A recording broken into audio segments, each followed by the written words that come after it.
You guys have heard me say before that I really do feel that whoever, whatever position you have in this district, and almost every one of you are a head coach.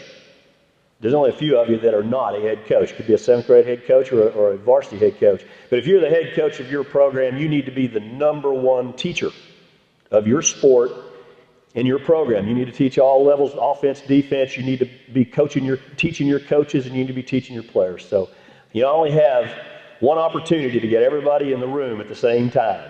And this next 25 minutes is about the most important 25 minutes that I spend all year long. So Jim Macaluso, who's been with us a couple, 3 years here now, just does a great job, has helped me put this together. And so again, it's going to last about 25 minutes here, and you'll be dismissed. And hope that we do you a good job. So Coach Macaluso, you ready? Start off here. I don't want to come off like the know-it-all uncle. I know I do sometimes, but that's not my purpose. And so what I'm going to do today is I'm not telling you anything that you don't already know. I'm just going to reinforce what you do know, because you all know the truth. You all know the good things. You all know the bad things. So I do know that one thing that will help you run a better program and win more games is to emphasize discipline. So I wanted to talk about discipline today. We all want a mature team. Whether you're a head coach of the 7th grade or a head coach of the varsity, you want a mature team. When you watch the big leagues or the colleges, and they get to the bowl games, they get to the playoffs and all that, when it comes down to it at that level, and the teams are pretty even in talent, almost always, unless it's a lucky bounce, it comes down to the more mature team wins the game. And that's what we need to strive for as coaches, is a mature team. Well, how do you get a mature team? You emphasize discipline. Before we get into all that stuff, before you talk about discipline, you better talk a little bit about pressure. And we all understand that we're all under pressure. So a lot of us, especially at the top, you're under pressure to win. We know that. But you're under more pressure to do things correctly, to coach correctly. Can't get away with some of the stuff that coaches used to get away with in the past.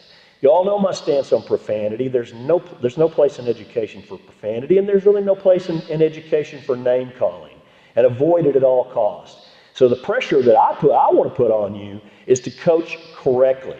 And then we know we need to do well out there. We need to put our players in the best position to win games that we possibly can. But if you embrace it and learn to control it, that's the first step on discipline. And the main points: be strong in your conviction, but yet subtle in your actions. I call it the 70-30 split. You guys heard me talk about that, because I believe in the coaching business. About 70% of the time, you get to be the good guy. We encourage kids and be very positive, but there's 30% of the time where you can't. It's hard to be a good guy. You got to be the bad guy a little bit. But you know what? The real difference is that 40% in between 30 and 70. What happens in there day to day? How do you balance being a tough disciplinarian and enforcing the rules and still be that encourager? It comes with experience, but the first thing you've got to do is recognize it and embrace it. There's a time to step back and hold your tongue. What gets a lot of coaches in trouble is they're quick to react, they lose their temper, they don't hold their tongue. I challenge you, especially you head coaches, to think this through. You get out there, those games start, things don't go well. There's a time to take a backpedal step, hold your tongue, don't say something that's going to get you into a lot of trouble. Discipline on your own self as a coach. Don't say something that you're going to regret later. Don't say it to a player, another coach, a parent, or administrator. Be careful. This first video that we've got here, it's real short. You guys can relate to this. If you're a head coach in Plano, you can relate to this first video. It's about pressure, about your job in the community. Well, looks like you're going to need a little help. Since I've been running practices the last couple of weeks, I'll help you out till you get your feet wet. This town doesn't like change much, So we thought we'd get together here tonight and show you how we do things here. We trust that you're a fine, upstanding, God-fearing man with Christian morals and principles who will set an example and a standard of leadership for our boys. Tell me, do you believe in man-to-man or a zone defense?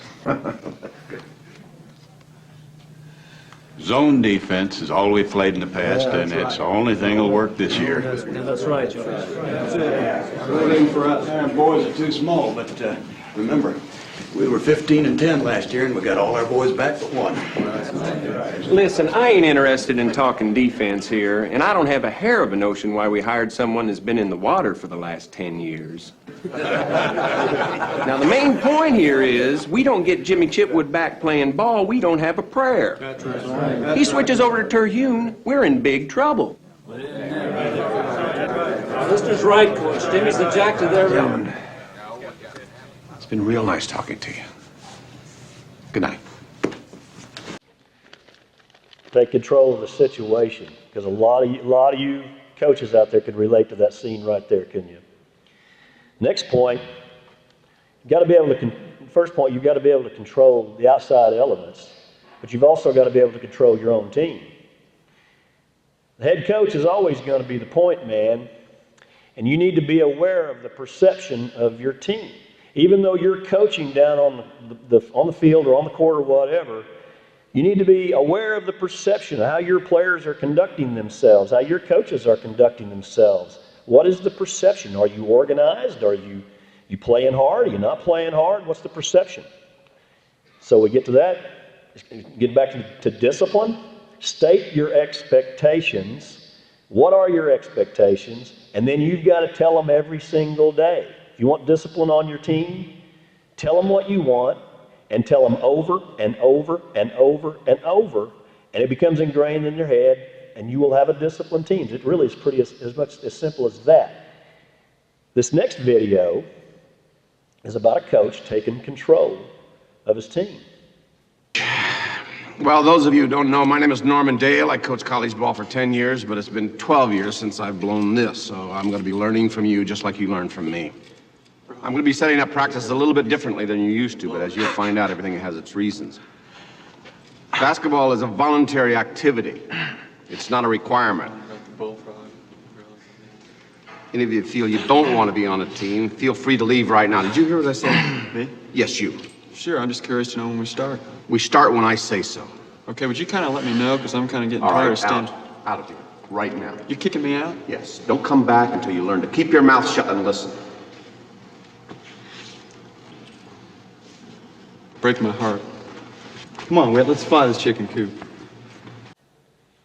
Take control of your team.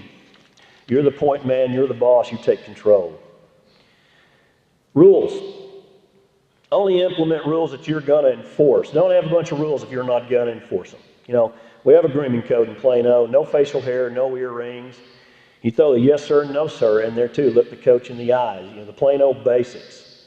And, you know, I enforce it. You guys all know that I'll enforce it. Because, you know, I enforce it because if I see you and I see one of the coaches, they're not shade, I'm going to tell you because I might not see you again for a month. I do enforce the rules. And sometimes I don't like it, but I do it. But you got to make the tough decisions. That's why you're the coach. And you got to enforce the rules, and consistency and fairness, they're critical. If you're not consistent with how you enforce your rules, and you're not fair, everything's going to fall apart on you. This next scene, some of you have seen this before, it's talking about this very thing. But once we got ready to start to represent the university, we knew what we had to do.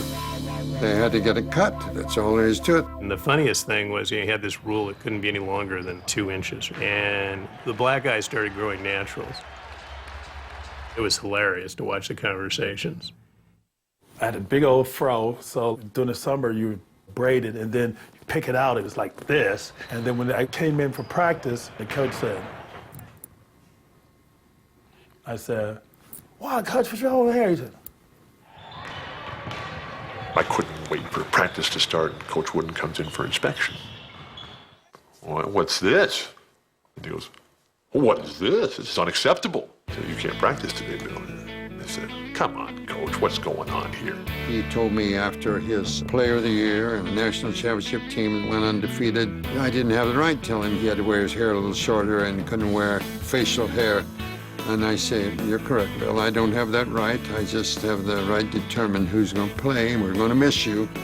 In about 15 minutes, I'm not going to have you unless you go upstairs and get taken care of right away. He stood and looked at me.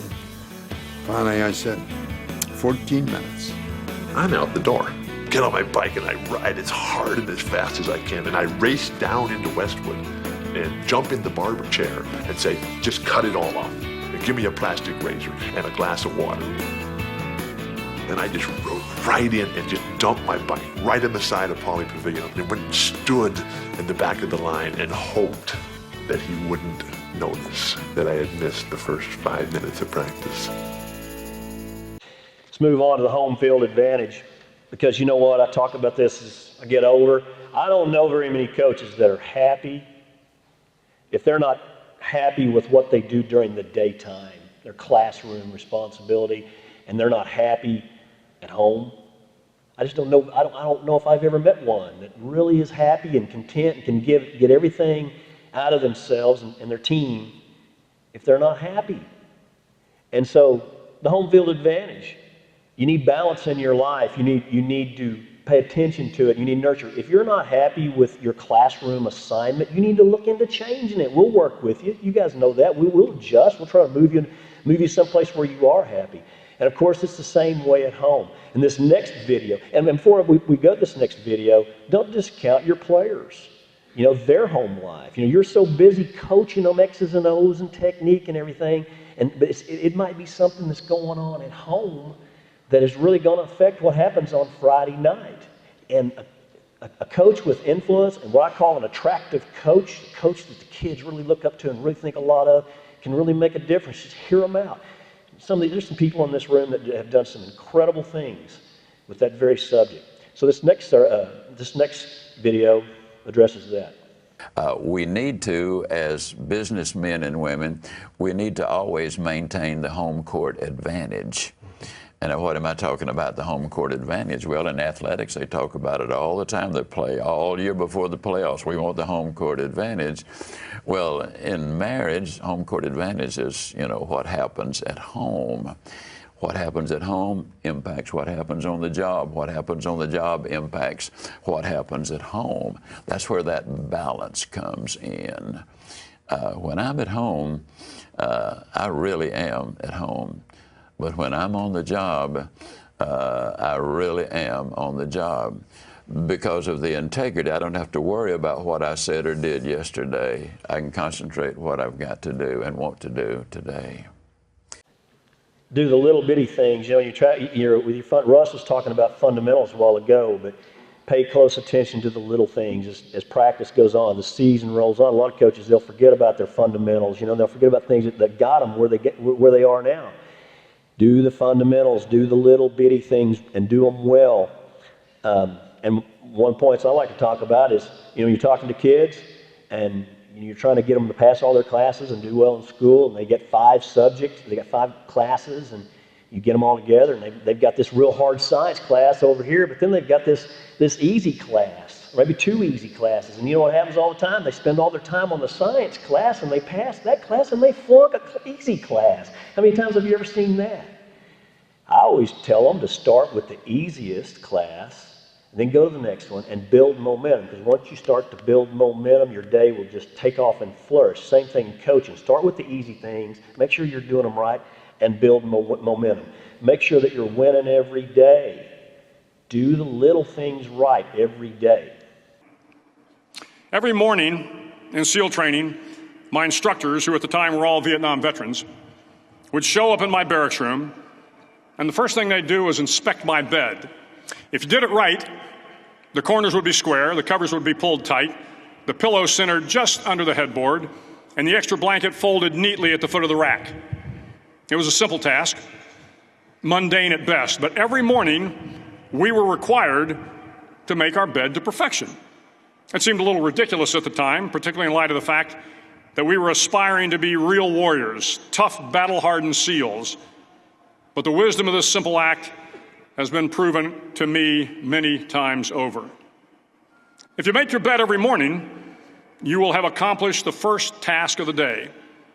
It will give you a small sense of pride, and it will encourage you to do another task, and another, and another.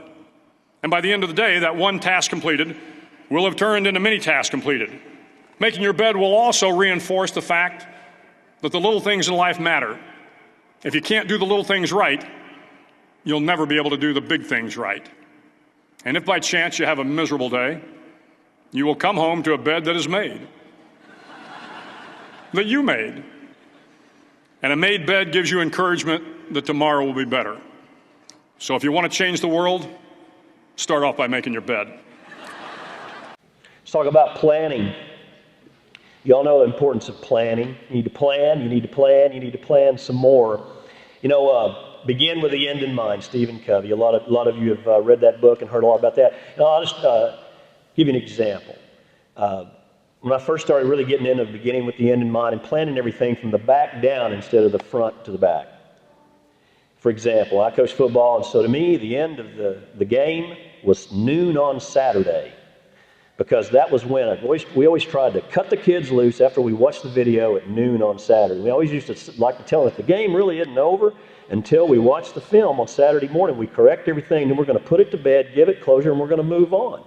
And start walking down to 10 o'clock when we bring the players in. And then walk it down to 8 o'clock when we're going to grade the film.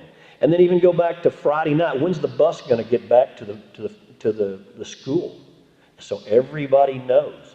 And all the way down through pregame, all the way back to Saturday at 1 o'clock when we start preparing for the game. When you begin with the end in mind planning, you have a different perspective. Some people would rather go the other way, but try it. You might like it. And talking about changing. You're always bombarded. There's so many offenses to run and so many defenses to run. And I'm for change. I just think you should change slowly. Don't change too fast. Don't give up on your principles and what you really believe in until you know what you're doing. Because the last thing you can do as a coach is get in trouble because you don't know what you're doing. If you change, make sure you change slowly and make sure you know what you're doing. This next video is one of my heroes talking about one of these very things. From the beginning of time, people have been looking for the magic formula of success. And actually, it's really just a question of making the most of what you already have, of your own God-given talent and ability. God did not have time to make a nobody, just a somebody, and you are somebody. And I really believe that you can succeed if you will simply use the 3 important steps toward becoming successful. First, plan. You have to plan. Most people don't plan to fail, they fail to plan. So plan. You have to know where you're going, or you'll never get to your destination. And then persist. Persistence is so important. Yes, you're going to have little obstacles here and there, but persist no matter what. When you get to the end of your rope, my mama used to say, tie a knot and hang on. And we do get to the end of our ropes every now and then. Remember that successful directors are just ordinary people with extraordinary determination. And then third, of course, is that little 4-letter word, work, W-O-R-K. Remember that God feeds the birds, but He doesn't throw it in the nest. And as a company, we try to give you every single tool you need to achieve success. But nothing works unless you do. A lot of you are driven by her, that building she built down on the tollway. Talk about the grind. Coaching, you've got to plan the grind and you've got to grind the plan. Your tools are study, work, time, sacrifice. Those are the tools that you use. Failure is part of the process. You're gonna fail along the way. This next video is really good. We slept late in those days, except around 9 o'clock in the morning, I'd hear Jackson Browne's teapot going off with this whistle in the distance. And then I'd hear him playing piano. I didn't really know how to write songs. I knew I wanted to write songs, but I didn't know exactly. You just wait around for inspiration, what was the deal? Well, I learned through the Jackson ceiling and my floor exactly how to write songs, because Jackson would get up and he'd play the first verse and first chorus, and he'd play it 20 times until he had it just the way he wanted. And then there'd be silence, and then I'd hear the teapot go off again. And then be quiet for 10 or 20 minutes. Then I'd hear him start to play again, and there was a second verse. So then he'd work on the second verse and he'd play it 20 times. And then he'd go back to the top of the song and he'd play the first verse, the first chorus, and the second verse another 20 times until he was really comfortable with it, and, you know, change a word here or there. And I'm up there going, so that's how you do it. Elbow grease, you know, time, thought, persistence.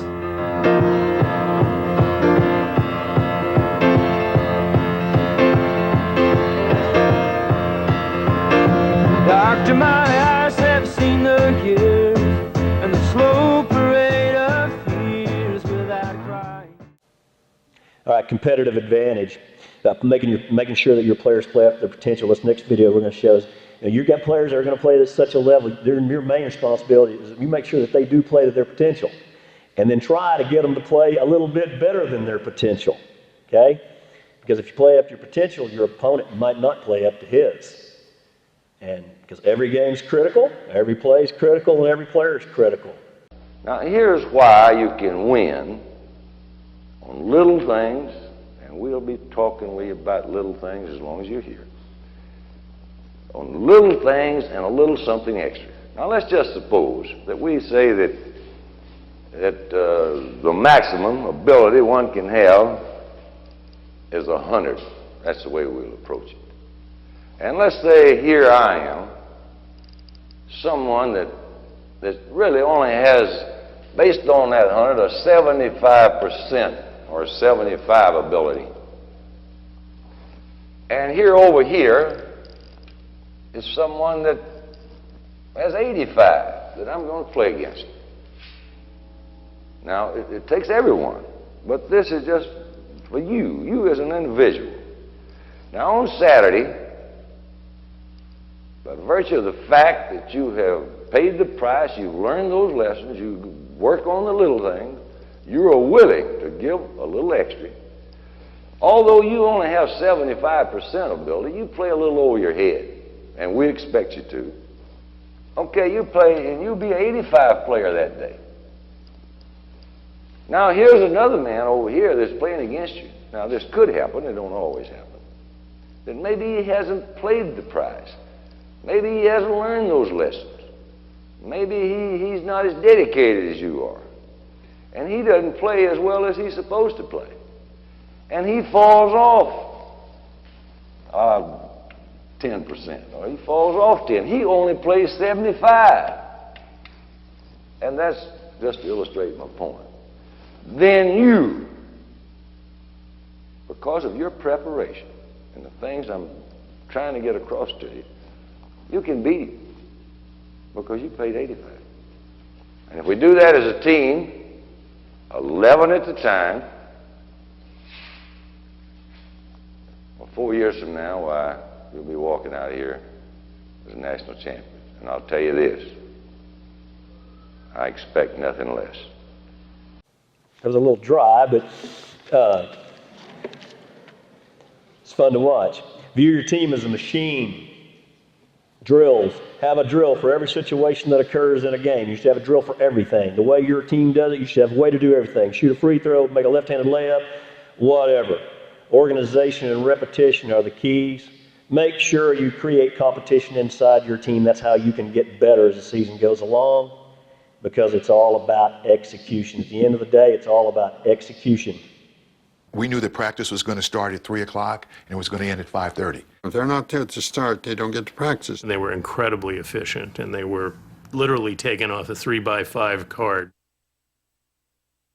Players would refer to me, here's the 3x5 man. That whistle would blow. We went from one drill to another instantly. On the other end. Coach ran the same drills with the same emphasis every day. The drills that we ran on October the 15th, the first day of practice, we ran on the night before we played for the national championship. So that by the time the games came along, they just became memorized exhibitions of brilliance. There was a way to do everything. You could have taken UCLA people who played in 55, 65, 70, and 75, put them on the same team, and they would have been able to play with each other instantly. Sometimes we'd watch other teams practice, we'd start laughing. I mean, you'd watch this undisciplined mess, and you're thinking, how the heck can they be a team? I mean, this practice is a joke. Let's go all the way full circle. Stay humble when things are good. Coaching, you're up and you're down and all, you know, everything in between, because sometimes you're going to be on the top of the mountain, sometimes you're not. Sometimes when a coach has a great team, he or she, they think it's because of him or her. I'm the reason that we're so great. Hey, when you're on the other end, it doesn't work that way. Sometimes you got to blame it on the players. Coaches have a tendency to do that. Stay on an even keel and be humble. And when things are going well, give credit to the players. Now, this next video is about a coach who's on top and all the great things that they say about him. Faith, family, and football. And that's the way it was. He was very goal-oriented and believable, achievable goals, measured goals, and he coached that way. He knew the answers to what he had to do. He could solve the problem that he had. He had it all in his hands. He knew exactly what he was going to do. Coach is on top of the mountain, Coach Landry. But on the other hand, you better learn to take pride in being thick-skinned, because someday you're going to be the GOAT. And when things are tough, don't blame the players. Take the blame yourself. You got to learn to let the criticism roll off your shoulders. It's a hard thing to learn, and you got to look for strength. It's there. Look for strength, because we're going to take now let's talk about the same coach, Coach Landry, and what they're saying about him now. He didn't show them anything very human. He seemed uncaring and unfeeling. A lot of them didn't like him when they played for him. It doesn't do any good talking to Tom Landry because he's so plastic. He's just not a man at all. Tom Landry never walked up to me once and says, "How you doing?" The image of Landry, the shadow figure with the fedora on, that could have been what was in there, that shadow. And just a voice coming from behind it, because there was nothing there. Yeah, I know stuff like that, it hurts when you hear stuff like that. It comes from your players, sometimes it comes from the parents, the media, whatever. It's there, it's always going to be there. You're never going to make everybody happy. You're never going to be on the other side of it all the time either. You're never going to be, you're always going to have some support. Make sure you recognize it. But the big picture, make sure that you're making the most important thing the most important thing. What your players say about you what are your players going to say about you after your program's over? When they leave your program, what are they going to say about you and what are they going to say about your program? It's already come out once today. My philosophy in teaching, coaching, whatever it is you make the highlight of their day to be with you. And I heard me say before, I'm not talking about being their buddy. You need to be their coach, not their buddy. But if you're organized and you're passionate and you're working hard and you've got a plan and you're correcting kids, that's what kids want. Make sure that you're making the most important thing the most important thing. And this is what this next video is, to me, what we want these kids to say when they leave Plano ISD. I believe that opportunity looks a lot like hard work.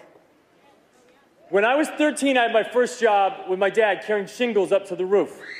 And then I got a job washing dishes at a restaurant. And then I got a job in a grocery store deli. And then I got a job in a factory sweeping Cheerio dust off the ground. And I've never had a job in my life that I was better than. I was always just lucky to have a job. And every job I had was a stepping stone to my next job. And I never quit my job until I had my next job. And so opportunities look a lot like work.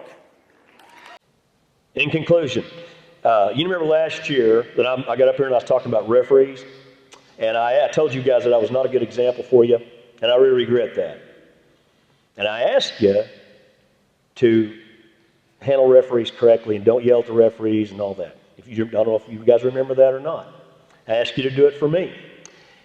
And when we were making this video, I got to thinking about it. I don't think that we've ever had a year better than we had last year with the coaches dealing with the referees. So you did it, and I want to thank you for it. Because it's really important to me, and let's continue it on. This year, I ask you, let's crack down a little bit on discipline. Let's emphasize discipline across the board. Let's do it correctly, coach correctly, emphasize discipline. You know, athletics is about heart and soul. It's about heart. It's about soul. If you're not passionate, you're not really into it, you really shouldn't be in this business. You guys all know that. I appreciate you. You know, we like to have an open door. We talk about making the highlight of the player's day to be with you. We really take a lot of pride at the athletic department that you guys feel welcome out there, that you like to come out there, you enjoy to come out there, and that's the environment that we want. So I encourage you to come on out, and thank you for coming today. And we've got a real good fire-up video here. It lasts a couple of minutes from one of our sponsors, Nike. And I think you'll like it. When it's over, you're dismissed. Let's have a great year. And go Plano ISD Athletics. Coach.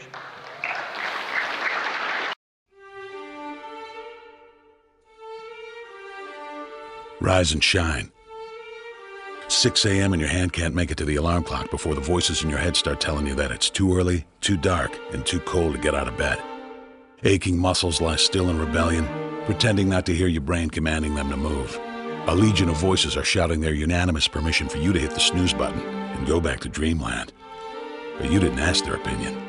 The voice you've chosen to listen to is one of defiance. A voice that says there was a reason you set that alarm in the first place. So sit up, put your feet on the floor, and don't look back, because we've got work to do. Welcome to the grind. For what is each day but a series of conflicts between the right way and the easy way? 10,000 streams fan out like a river delta before you, each one promising the path of least resistance. Thing is, you're headed upstream. And when you make that choice, when you decide to turn your back on what's comfortable and safe and what some would call common sense, well, that's day one. From there, it only gets tougher. So just make sure this is something you want, because the easy way out will always be there, ready to wash you away. All you have to do is pick up your feet.